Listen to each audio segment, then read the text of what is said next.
Welcome to This Explainer. Today, we're diving into one of the most mind-bending organizational transformations in human history. We're going to trace the absolutely unbelievable metamorphosis of the English East India Company. Think about it. How does a struggling, insecure band of merchants, who literally had to beg for the right to trade, somehow mutate into an isolated, hyper-powerful pseudo-state ruling over Bengal? It's a crazy story, full of medical miracles, terrifying corporate charters, and a profound cultural shift that changed the course of history forever. Let's get right into it. To really set the stakes for the dramatic evolution we're about to explore, we need to start with a pretty stark assessment from historian Anne R. Ray. The source material presents this view right up front, stating that the ultimate endpoint of the British presence in India became a classical colony of exploitation, formulated primarily to serve the interests of Western nations. Now, we aren't here to judge history today, but rather to understand the mechanics of how it actually happened. How in the world did a commercial enterprise lay the groundwork for this massive colonial structure? Well, to find out, we've got to go back to the very beginning. Okay, let's dive right into Section 1, Struggling in Mughal Bengal. The English East India Company definitely did not arrive in India as some conquering superpower. In fact, their beginnings, especially in the incredibly rich region of Bengal, were actually super weak and precarious.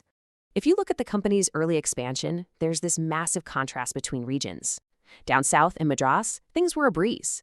They literally bought a site from a local Hindu Raja and threw up a strong fort 50 years before the Mughals even invaded the peninsula. But Bengal was a total bottleneck. The mighty Mughal Empire was firmly in control there. The English were basically just barely tolerated guests. They faced huge hurdles trying to establish trade and were absolutely, strictly prohibited for building any kind of fortifications. 0 forts allowed. They were entirely vulnerable, completely at the mercy of the local rulers. So how exactly did they break through that massive bottleneck? Well, that brings us to Section 2, Diplomacy by the Scalpel. In a really wild twist of fate, their big breakthrough didn't come from cannons or armies. Picture this. The year is 1640, and the story goes that one of the daughters of the Mughal Emperor Shah Jahan is severely burned when her clothes catch fire. It's a huge crisis. The English merchants at Surat get a request to send a surgeon to the royal court, so they send this guy, Dr. Gabriel Bokton. And against all odds, Dr. Bokton pulls off a perfect cure. Shah Jahan is absolutely thrilled and tells the doctor, name your reward. Now, being the ultimate company man, Bokton doesn't ask for chests of gold for himself. Nope. He asks that the English company be allowed to trade in Bengal without paying any duties. And the emperor actually says yes. So medical favors, not military might, literally bought the company its first major trading privileges. Wild, right? Building on that incredible stroke of luck and goodwill, the company secured even more advantages. By 1651, Sultan Shah, the viceroy of Bengal, issued a royal decree, a firman, granting the company the privilege of trading for a mere fixed annual payment. And the cost? Just 3,000 rupees a year. That's it. It was an unbelievably lucrative deal that gave them a total exemption from the standard transit duties and customs everyone else had to pay. But, as the company grew wealthier, their ambitions shifted pretty drastically. Which brings us to Section 3, From Trade to Territory. We're hitting a massive turning point here where the fundamental DNA of this corporation mutates completely. You've really got to wrap your head around the sheer scale of the powers that were suddenly handed over to a mere corporation. Through new royal charters issued back in England in 1661 and 1683, the East India Company was completely transformed. They were given the right to coin their own money, exercise full civil and criminal jurisdiction over their settlements, raise and train their own military forces, and even declare war or make peace with non-Christian powers. Guys, these are not the powers of a trading company. These are the terrifying sovereign powers of an actual state. And this is absolutely crucial for us to understand, because seeing how this blueprint of corporate to state power was written in London reveals exactly how the modern geopolitical map of the region was ultimately shaped.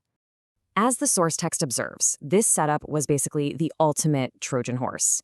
It notes that the merchant adventurers of London thus became a virtual state unto themselves. The increasing wealth of the company totally whetted their appetite. What started out as a peaceful trading body was rapidly morphing into a territorial power, and they were super eager to exploit the political chaos of 17th century India to establish their own dominion. They really did act as a virtual state. So the big takeaway here is that the legal and military framework for an entire empire was actually drafted in London long before it was fully realized on the ground in India. Okay, let's see how all this legal theory actually played out on the ground in Section 4, fortifying British Calcutta. The company now had the official legal green light from London to act like a military power, but they still had to physically entrench that new power into the actual soil of Bengal. And let me tell you, this transition was incredibly chaotic. The company decided to protect themselves by force and tried to set up a fortified settlement at Hughley. Well, that immediately sparked direct hostilities with the mighty Mughals. In 1686, the English actually sacked Hughley, but they were vastly outmatched. They got repulsed, had to abandon the settlement entirely, and fled down the river to a miserable, fever-stricken island. Absolute disaster. But after years of really tense negotiations, a company agent named Job Charnock finally secured permission to return in 1690. He picked a spot called Sutanati, which, believe it or not, would eventually grow into the massive metropolis of Calcutta. The historical sources give us this totally fascinating glimpse into the life of Job Charnock in this early settlement. The guy reigned with absolute authority. Accounts actually say he was more absolute than a local Raja. If a native transgressed his laws, they were severely whipped, sometimes literally while Charnock sat there eating his dinner. But there's also this crazy dramatic anecdote about him. Charnock once witnessed a young widow about to be executed in a traditional sati ritual. He was supposedly so smitten with her beauty that he just sent his guards in, took her by force from her executioners, and rescued her. The accounts say they lived lovingly together for years and had several kids. It's wild stuff, but it really brings these historical figures to life, showing just how raw and unchecked the personal power of these early company men really was. Now, to protect all that unchecked power, the British needed walls. So they started construction on Fort William. But because traditional stone wasn't easy to get around there, they had to build it using a really unique local mixture called puga. It's this crazy tough composition of brick dust, lime, molasses, and cut hemp that dried as hard and solid as firm stone. Inside the limits of this newly fortified space, the English governor and council reigned supreme. By building those walls, they cemented their power of life and death and literally physically sealed themselves off from the local authorities in Delhi or Murshidabad. And that physical separation leads us directly into Section 5, the impassable cultural gulf, because this physical wall mirrored what is probably the most profound sociological shift in this whole story, the transition from cultural mingling to total, complete segregation. It's super important to realize that the famed British arrogance in India, it wasn't actually there from day one, not at all. For the first 50 years of their rule, the British felt incredibly insecure. They were walking on eggshells, careful not to offend anyone. They actually respected aspects of Indian culture. Many British officials took the time to learn to speak and read Persian, which was the court language, and there was considerable easygoing social interaction between the British and the local Muslim aristocracy. Basically, they adapted because they had to survive. But the dramatic shift that happens by the late 18th century is just stark. Historian John William Kay meticulously points out the massive difference between the earlier Muslim conquerors of India and the English. The Mohammedan conqueror, he notes, assimilated. He ate with his fingers, adopted the local customs, and basically fused himself into the general mass of the people. India became his home country. The English conqueror, though, they did the exact opposite. They lived utterly separated from everyone else.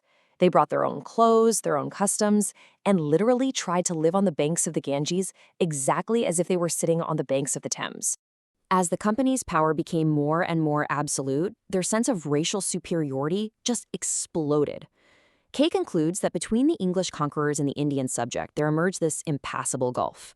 They were living completely separated from the mass of the people, surrounded by this aura of what they deemed to be their own superior wisdom and strength.